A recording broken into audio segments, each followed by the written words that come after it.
हम ब्रेक से पहले जैसे बहस कर रहे थे और शरी रहमान साहिबा जो तनकीद करती हैं इमरान खान साहब के ऊपर कि वो चाहते हैं, उनको सहारों की आदत पड़ चुकी है, वो यही सहारा वापस चाहते हैं इक़्तिदार में आने के लिए, क्या आप इससे इत्तफाक करती हैं? क्योंकि भट्टी साहब ने ये कहा कि इमरान खान साहब को मुनफरिद ये बनाते हैं कि वो सच्चे हैं इसलिए वो अच्छे हैं।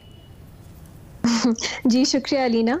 ये जो एक सोच है, एक मिथ है हमारे मुल्क में कि फौज और हमारी एजेंसीज वो वाहिद इदारे हैं जो मजबूत हैं, जो कॉम्पिटेंट हैं, इसलिए ये हमें एक्सेप्ट कर लेना चाहिए कि वो अपनी जो हदूद हैं, जो आइन ने उनके लिए सेट की हैं, उनसे तजावुज़ करें। ये इसने हमारे मुल्क को बहुत नुकसान पहुंचाया है। यही वो सोच है जो मार्शल लॉ की भी बार बार बुनियाद बनी कि चले फौज जो है वो इतनी मजबूत है, इतनी कॉम्पिटेंट है तो हुक्मरानी भी वही कर लें। फौज जो है वो इतनी कॉम्पिटेंट है तो फॉरेन पॉलिसी भी वही बना लें। फौज जो है वो इतनी कॉम्पिटेंट है, आपकी डिफेंस पॉलिसी भी वही बना लें। तो मेरा ख्याल है ओवरऑल हमें इस सोच से निकलने की अब ज़रूरत है। जो आइन ने हर इदारे की हदूद सेट की हैं, अब ये भी कोशिश कर लेते हैं कि सब वहीं पे अपने आप को लिमिट करें। और जो सियासतदान ओवर्टली फौज को, इदारों को बार बार कह रहे हैं कि आप इंटरवीन करें, आप करप्शन रोकें, आप मनी लॉन्ड्रिंग रोकें, आप मुल्क में इलेक्शन करवाएं, आप हमारा साथ दें, उनको कॉल आउट करना चाहिए कि ये जमहूरी सोच नहीं है, ये आइन के खिलाफ सोच है। दूसरी बात, इमरान खान साहब सच बोलते हैं। मुझे हैरत है इस बात पे, मेरी तो ये ओपिनियन नहीं है। आप उनके बयानात निकाल के देख लें पिछले कुछ ही महीनों के वोट ऑफ नो कॉन्फिडेंस के बाद से। पहले वो कहते थे कि न्यूट्रल होना, एक जानवर न्यूट्रल होते हैं, उन्होंने न्यूट्रलिटी को गाली बना दिया।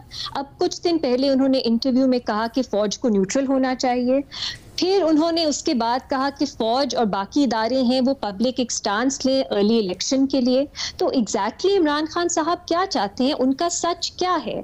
अगर उनका एक सच है अलीना, वो ये है कि कोई भी प्रिंसिपल नहीं है, कोई भी रूल्स, कोई भी हदूद नहीं है। उनके इक्तदार को जो सूट करता है वही हक है, वही सच है। उसको वो जिहाद का नाम भी दे देंगे, बाकी सबको वो गद्दार भी बना देंगे, उनको वो बातिल भी बना देंगे।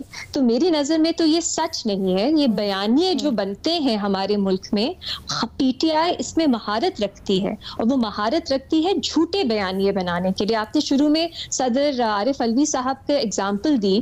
आपको याद है उन्होंने कुछ हफ्ते पहले कहा था कि ये अमरीकी साजिश जो है वो उसमें कन्विंस नहीं है। उसके बाद फिर उन्होंने तरदीद कर दी कि मैंने ये नहीं कहा था, मुझे आउट ऑफ कॉन्टेक्स्ट कोट किया गया। अब उन्होंने एतराफ किया, वो वाहिद शख्स नहीं है, बहुत से और लोग हैं वो एतराफ कर चुके हैं कि एस्टैब्लिशमेंट ने इमरान खान साहब की हुकूमत बनने में और चलने में बहुत मदद की। अब वो कह रहे हैं मुझे आउट ऑफ कॉन्टेक्स्ट कोट कर दिया। सो ये जो गेम खेली जा रही है, कभी कुछ कहते हैं कभी कुछ कहते हैं, मेरा ख्याल है सबके सामने हकीकत जो है आहिस्ता आहिस्ता अब सामने आ रही है।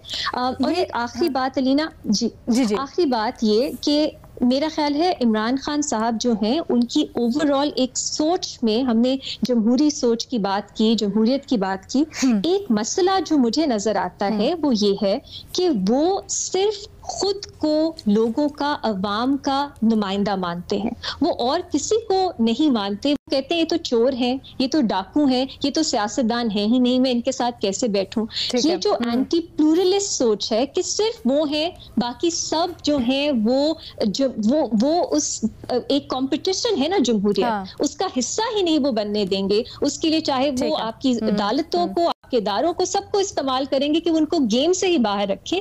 ये मुझे इशू लगता है। वरना इमरान खान साहब एक पॉपुलर लीडर हैं, वो इलेक्शंस कंटेस्ट करें, इलेक्शंस अपने और फिर अगर वो जीत जाते हैं तो आ जाए अपनी पॉपुलैरिटी। आपका अहम पॉइंट है, इसको आगे लेके चलते हैं।